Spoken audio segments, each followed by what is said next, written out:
আজকে আমি আপনাদের শেখাবো আপনি যদি অনলাইনে প্যান কার্ড করে থাকেন সেই প্যান কার্ডটি আপনার কোন পোস্ট অফিস পর্যন্ত আটকে রয়েছে সেই কীভাবে চেক করতে হয়। প্যান কার্ডের স্ট্যাটাস আমরা সর্বপ্রথম গুগল থেকে সার্চ করে নিতে হবে এবং সেটি কীভাবে করতে হয় আমি ডিসক্রিপশন বক্সে লিঙ্ক দিয়ে দেবো, সেখান থেকে আপনারা দেখে নেবেন।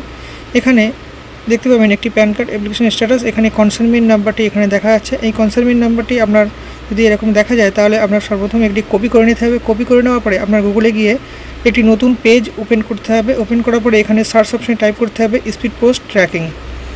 এটি আপনার সার্চ করে নিতে হবে। সার্চ করে নেওয়ার পরে আপনার যে ফার্স্ট যে option track consignment India post যে অপশানটি আছে এই অপশানটি আপনার এখান থেকে ওয়ে করতে হবে। ওয়ে করার পরে আপনার সামনে এই পেজটি ওপেন হবে। এখানে আপনার কনসাইনমেন্ট নাম্বার এবং রেফারেন্স নাম্বার, এখানে আমার যেহেতু কনসাইনমেন্ট নাম্বার তাই কনসাইনমেন্ট নাম্বারটি আমি পেস্ট করে দিলাম। পেস্ট করে দেওয়ার পরে এখানে ক্যাপচা ফিল করে নিলাম। ক্যাপচা ফিল করে নেওয়ার পরে নিচে সার্চ অপশানটি ওয়ে করে নিলাম। ওয়ে করলে এখানে আপনার সম্পূর্ণ ডিটেলস এখানে দেখা যাবে, কত তারিখে আপনার প্যান কার্ডটি বুক করা হয়েছিল এবং কী অ্যাড্রেসে আপনার ডেলিভার হবে সমস্ত সব ডিটেলস এখানে দেখা যাবে। এভাবে আপনারা অনলাইনে চেক করে নেবেন আপনার প্যান কার্ডটি বর্তমানে কোন পোস্ট অফিসে আছে।